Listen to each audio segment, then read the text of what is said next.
بسم اللہ الرحمن الرحیم۔ السلام علیکم۔ یعنی آپ مجمع میں بیٹھے ہیں، میں آپ کے باپ کی تعریفیں کرے جا رہا ہوں، میں آپ کے خاندان کی تعریفیں کرے جا رہا ہوں، میں آپ کی زبان اور لسانیت کی تعریفیں کرے جا رہا ہوں۔ آپ تو خوش ہوں گے جس چیز کا تعلق بھی عقیدے کی تعریف کرنا یہ بھی ہے، جب حب ذات کا ایک مسئلہ ہے کہ مجھے اپنا عقیدہ سن کر بہت خوشی ہوتی ہے اور دوسرے کے عقیدے کو برا بھلا کہا جائے، مجھے اس میں بھی خوشی ہوتی ہے۔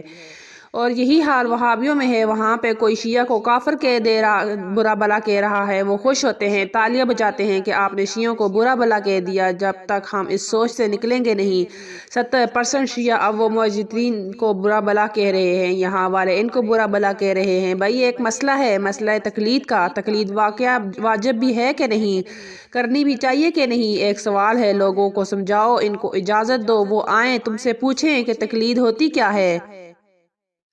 ان آؤٹ اور پوائنٹ آؤٹ مت کرو کہ تم نہیں کرتے تو تم شیعہ نہیں ہو، جب ایک انسان کے ذہن میں صحیح مٹیریل ہے ہی نہیں، اس نے سمجھا ہی نہیں۔ یہی کام اگر رسول اللہ صلی اللہ علیہ وسلم 13 سال محنت کرنے کے بعد 60 لوگوں کو مسلمان بنایا، اگر پہلے ہی دن استقامت نے ذکوہ کل کی تقویت برابر معظم نے کی، یہی 2 جملے تھے، فرمایا ایک جذبہ ایمانی شہداء میں تیرا شہید قاسم سلیمان، دوسری صفت استقامت تھی۔ بہت سارے ایسے لوگ ہیں جن میں جذبہ ایمانی استقامت نہیں ہوتی، 2 دن کے لیے جیل چلا جائے تو مسائل آ جائیں، 2 پریشانیاں آ جائیں تو اکنامیکل کرائسس آ جائیں، یہ دین کو چھوڑ دیتا ہے۔ استقامت نہیں ہے۔ استقامت کا مطلب کیا ہے؟ بعض کے بازو کٹ جائیں لیکن حسین میں استقامت ہے، علی اصغر کا گلا کٹ جائے تو حسین میں استقامت آئے۔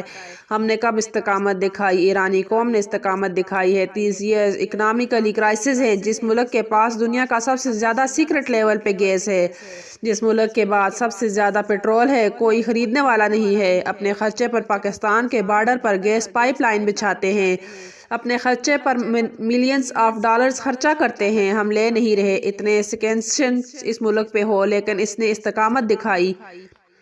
پاکستان میں اگر کلچرل حملے ہوتے جتنے ایران پہ ہو رہے ہیں، یعنی کل میں مجلس پڑھ کے آج دوسری مجلس پڑھو، 24 گھنٹے گزارے، ان 24 گھنٹوں میں تقریباً 2500 گھنٹے ایران پر کلچرل حملہ ہوتا ہے۔ 2500 گھنٹے بچوں کے لیے الگ کارٹون بناتے ہیں۔ خواتین کے اردو میں کتنے ہی چینل ہیں جو دوسروں نے آپ کے لیے بنائی۔ یہود ایک یہودی ہے جس نے 21 چینل صرف ایرانیوں کے لیے بنائے، اور وہ اپنی خود تقریروں میں کہتا ہے میرا مقصد ہے کہ میں ایران کی فیملی سسٹم کو تباہ کر دوں، برباد کر دوں، اور تباہ ہو گیا، ان کا کافی سسٹم برباد ہو گیا، ان کو فیملی سسٹم، کیونکہ میڈیا کا مقابلہ کرنا بڑا مشکل ہوتا ہے۔ ان کی اپنی حکومت کتنا خرچہ کرتی ہے، پاکستان ایک PTV چینل کو ہینڈل نہیں کر سکتا۔ ایرانی حکومت 22 چینل خود بناتی ہے، اپنے لوگوں کے لیے، بچوں کے لیے الگ چینل بناتی ہے، جوانوں کے لیے الگ چینل بناتی ہے، مذہب والوں کے لیے الگ چینل بناتی ہے، قرآن جن کو پڑھنا ہے ان کے لیے الگ چینل بناتی ہے۔ انویسٹ کرنے وہ اپنے لوگوں پر سامنے دشمن آئے جو 2500 گھنٹے کلچرل حملہ ہو رہا ہے آپ پر، لیکن ہم تو مفت میں کہتے ہیں آؤ ہم پر حملہ کرو۔ ہمارا سینسس بورڈ سینسس نہیں کرتا۔ ڈراموں میں شراب کا پلایا جانا دکھایا جانا، گانے دکھائے جانے، بے حیائی دکھائی جاتی ہے، نام مشروع ناجائز تعلقات دکھائے جاتے ہیں۔ جب آپ کی بیٹا جب آپ کا بیٹا ایک چیز کو نارمل حالات میں دیکھے گا، ایک جملہ یاد رکھیے، کہتے ہیں نقل کفر، کچھ چیزیں ایسی ہیں جن کا نقل کرنا حرام ہے۔ وہ کون سی چیزیں ہیں؟ محرمات میں زنا کا ہونا۔ اگر آپ کو میری سٹوری پسند آئی ہو تو لائک اور سبسکرائب کر دیجیے گا۔ یہ سٹوری تو نہیں، ایک چھوٹا سا بیان تھا۔ اللہ حافظ۔